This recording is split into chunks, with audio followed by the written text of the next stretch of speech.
তোমার শাড়িটা না জাস্ট অসাধারণ হয়েছে।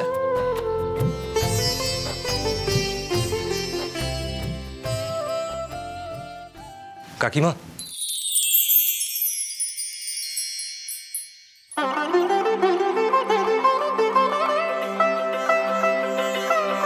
উমা, তোমরা?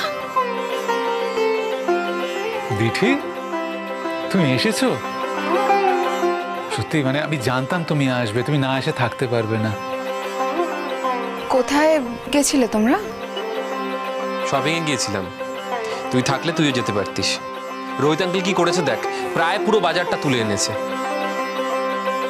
সেটা রোহিত আঙ্কেলের পক্ষে অস্বাভাবিক কি? রোহিত আঙ্কেলের টাকা আছে, রোহিত আঙ্কেল করতেই পারে। আমার বাবার এত টাকা ছিল না, আমার বাবা চাইলেও করতে পারেনি। দিঠি, তুমি এখানে আসতে চাওনি, সেজন্য আমি তোমাকে ডাকিনি। তুমি যখন এসেছো তখন দয়া করে এখানে এসে কারোর সাথে কারোর কম্পেয়ার করো না। আর তোমার কি মনে হয় টাকা থাকলেই মানুষ সবকিছু করতে পারে? কিছু করার জন্য না একটা মন লাগে। আর তোমার পাপার সেই মনটা ছিল কি না সেটা কোনোদিনও জানতে চেয়েছো? আর তোমাদের এই রোহিত আঙ্কেল শুধুমাত্র কিন্তু আমার জন্য করেননি, উনি কিন্তু সবার জন্য করেছেন। তো সেটা কি শুধুমাত্র ওনার টাকা ছিল বলে? দিঠি, তুমি কিন্তু আমায় একটা কথা দিয়েছিলে। আমি তো কিছু বলিনি। ছোটদা ভাই বললো যে রোহিত আঙ্কেল সমস্ত বাজার তুলে এনেছে, সেই জন্য বললাম।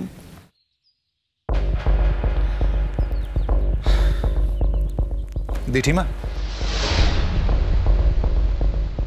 তোমার কথার উত্তরে আমি একটা কথা বলি এবার।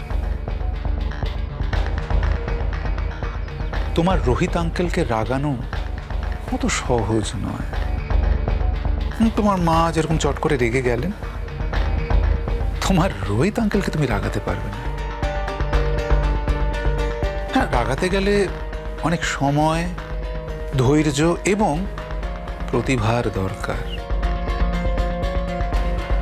তাই বলে কি রোহিত আঙ্কেল রাগেন না? রাগেন, কচ্চিৎ কদাচিৎ। কিন্তু যেদিন রাগেন, প্রলয় কাণ্ড ঘটিয়ে দেন।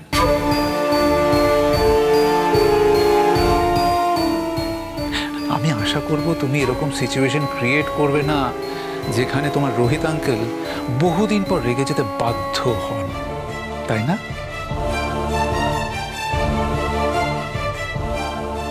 এইবার আমার একটা প্রশ্ন, টাকা থাকাটা কি অপরাধ? আমি একবারও সে কথা বলিনি কিন্তু রোহিত আঙ্কেল। ছোটদা ভাই বললো তাই আমি বললাম যে টাকা থাকলে অনেক কিছুই কেনা যায়।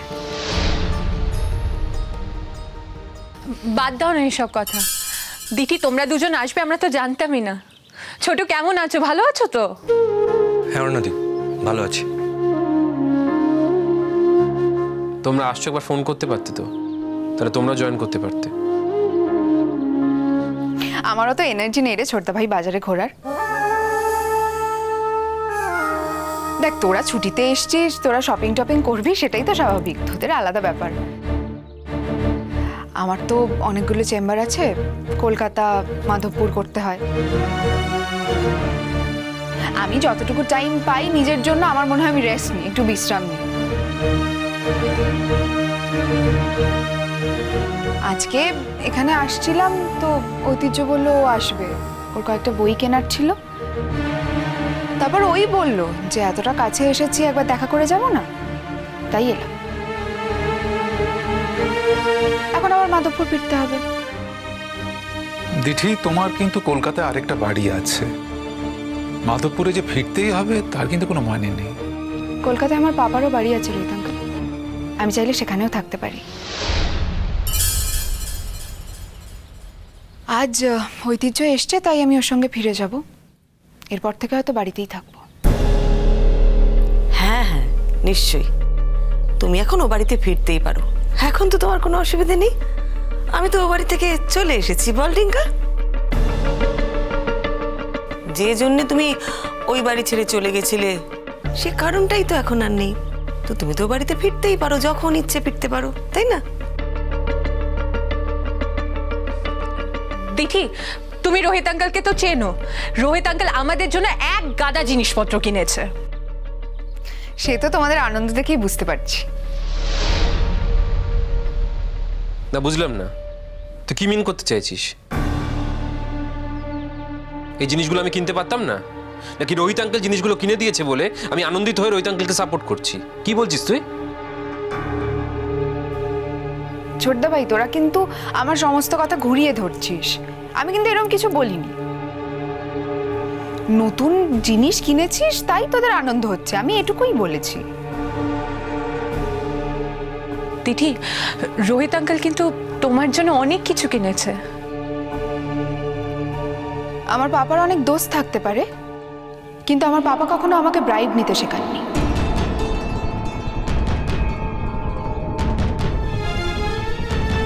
দিঠি, এই কথাটা কেন বললে তুমি? কে তোমাকে ব্রাইব দিচ্ছে? তা না হলে এখন এই জিনিসপত্রগুলো দেওয়ার কি দরকার ছিল? দিঠি, তোমার মায়ের জন্য আমি জিনিস কিনেছি। বাড়িতে তো একটা আনন্দ অনুষ্ঠান হচ্ছে, অন্তত অনুষ্ঠানটা যে আনন্দের সেটা আমি মনে করি। তো মায়ের জন্য জিনিস কিনেছি, মায়ের সন্তানদের জন্য কিছু কিনবো না, এটা তো আমি ভাবতেও পারি না। মা দুর্গা কি তার সন্তানকে জিনিসপত্র না দিয়ে নিজে ভোগ করতে পারেন? পারেন না তো। আর তাছাড়া আমারও তো দিতে ইচ্ছে করে। এটা তো একটা উৎসব, আর এই উৎসবকে ঘিরেই আমরা আনন্দ করি, তাই না?